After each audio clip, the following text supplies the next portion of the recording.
Alright, so, welcome everyone. This is my first shortscale.org gear demo.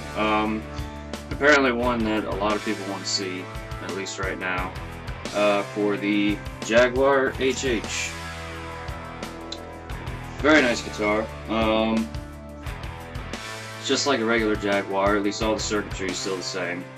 But the noticeable difference are they add a stop tail piece, they got rid of the tremolo, put a Gibson style adjust-o-matic bridge on there, and it's got vintage style slotted tuners, matching painted headstock, rosewood fretboard, and mahogany neck with a skunk stripe on the back.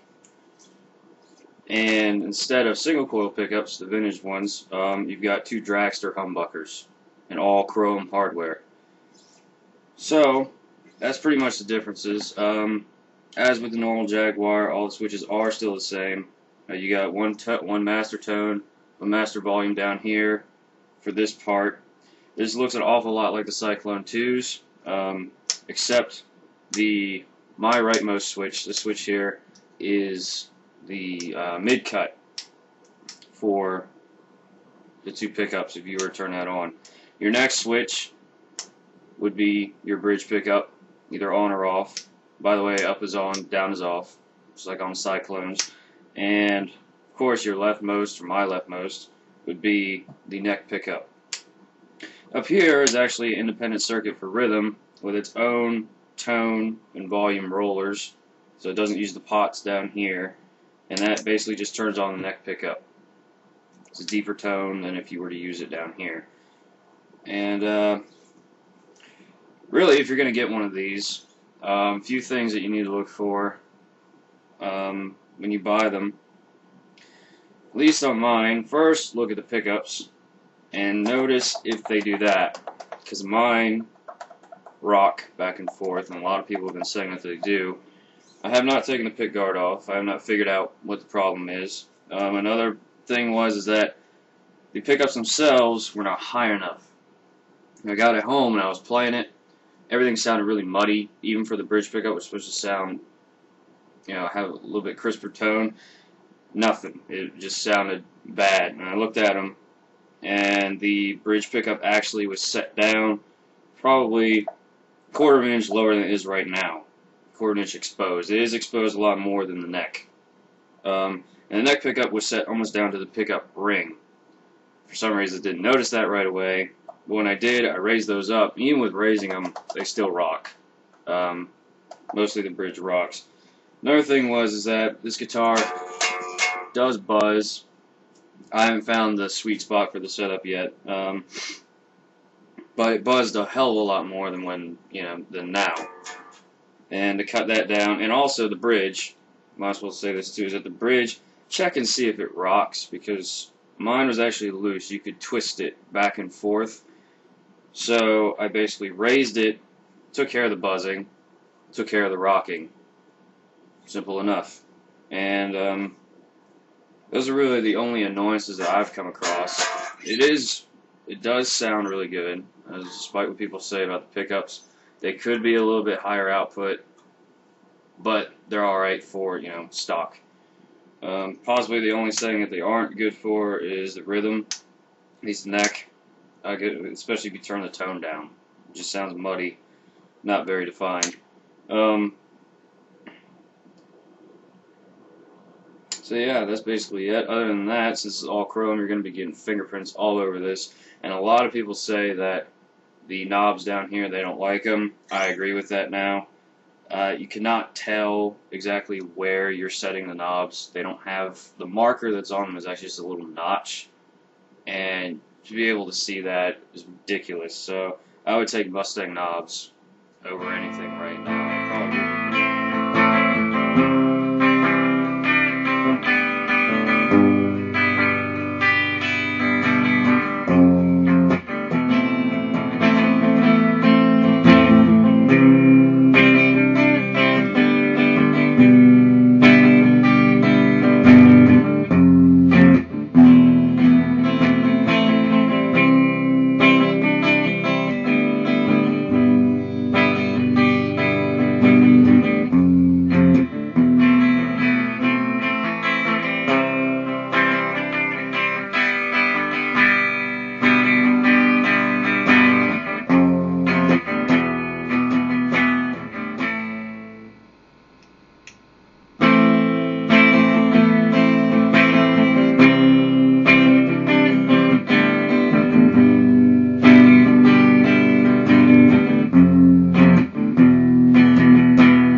that's it.